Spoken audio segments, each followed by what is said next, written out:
জি, ঠাকুরগাঁও জজ কোর্টের আশপাশে এলাকায় আপনারা ছিলেন। হ্যাঁ, তার পিছনে ছিল পুলিশ, আপনাদের সামনে পুলিশ ছিল, তার পিছনে ভিতরে ছিল পুলিশ। হ্যাঁ হ্যাঁ ওখান থেকে টিয়ার শেল নিক্ষেপ করতেছে আর রাবার বুলেট। জি আর ওই পাশে ছিল ছাত্রলীগ। আমরা যখন ওই পাশে আগাচ্ছিলাম ওরা তখন ইট পাটকেল নিক্ষেপ করা শুরু করছে। পুলিশ টিয়ার শেল নিক্ষেপ করে, পুলিশ যখন টিয়ার শেল নিক্ষেপ করছে তখন আমার মানে একদম ধোয়া দিয়ে একদম পুরো হয়ে গেছে, তো কোনো কিছু আর দেখতে পাচ্ছি না।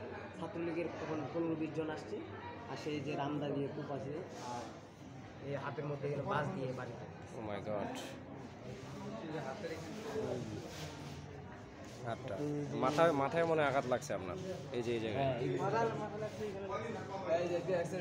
রাবার বুলেটগুলো লাগছে, রাবার বুলেটগুলো।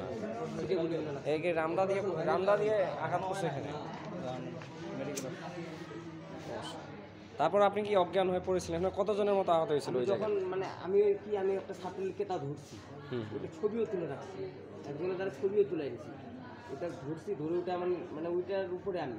হ্যাঁ হ্যাঁ, আর ওরা তখন 30-40 জন আসছে, তো আমিও ঢাল হয়ে গেছি, সব মায়ের আমি খেয়েছি, ও আমার নিচেই ছিল।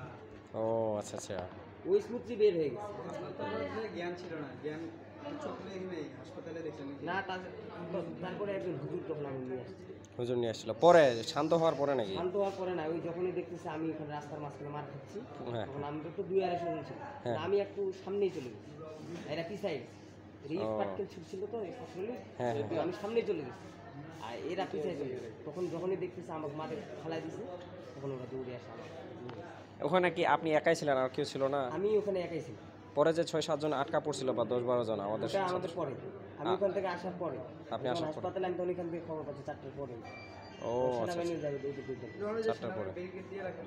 হ্যাঁ হ্যাঁ হ্যাঁ, তারপরে ঘটনা ছিল ওটা। আপনাদের মিছিলটা তখন ছিল রোজ হোটেল, অর্থাৎ দোষকোটের একটু এই পাশে, হ্যাঁ ওই পাশে যাইতে দেয়নি আপনাদের, ব্রিজের ওখানে যাইতে। আমরা আটকা পড়ছিলাম যে বড় মাঠে যে শেষ মাথাটা না, ওই জায়গা হচ্ছে সেনাবাহিনী ব্যারিকেড দিয়ে দাঁড়ায় আছে। ওরা তো বুঝতে পারতেছে আমরা গেলে আমরাও আমরা আটকা পড়ছিলাম চৌরাস্তায় যে অফিসের সামনে, যেখানে আটকা দেয় 3-4 জায়গায় আমরা আটকা পড়ে গেছি। 3-4 জন যাক আমাদের সাথে যায়, ওদেরকে নিয়ে আসি।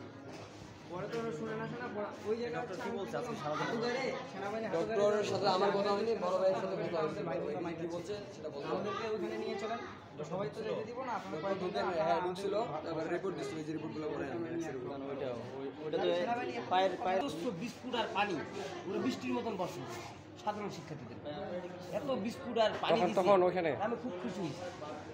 বিস্কুট আর হ্যাঁ অনেক, প্রত্যেক ছাদ থেকে বাড়ির মানুষগুলা বিস্কুট আর পানি। এবং ওনারা এটাও আশ্বস্ত করছিল যে নিরাপদে তোমাদের কোনো ভয় নাই, তোমরা যাও। আমরা এই পাশে যারা আটকে ছিলাম তাহলে তোমাদের কোনো ভয় নেই, তোমরা যাও, নিরাপদে আজকে কোনো কিছু হবে না, ঝামেলা হবে না। পরবর্তী তোমার এমন একজন বলছে যে ক্যাপ্টেন যিনি ছিলেন আনান স্যার না কিছু নাম ছিল না, উনি বলতেছে তোমরা যাও, তোমরা যাই আজকে এখন তো অনেক পরিশ্রম করো, খাওয়া দাওয়া করে কালকে আবার তোমরা শক্তি নিয়ে আমাদের নামে। উনি এটা আশ্বস্ত করছে, ওইখান থেকে আমরা বুঝতে পারতেছিলাম না আমাদের দিকে অনেক ফুল সাপোর্ট ছিল। আমরা বিজয় হয়ে গেলাম। আগের দিনে ওনারা ফুল সাপোর্ট দিছিল আমাদেরকে। ঢাকায় একটা বাচ্চার বলে চোখে গুলি লাগছিল না, ওটা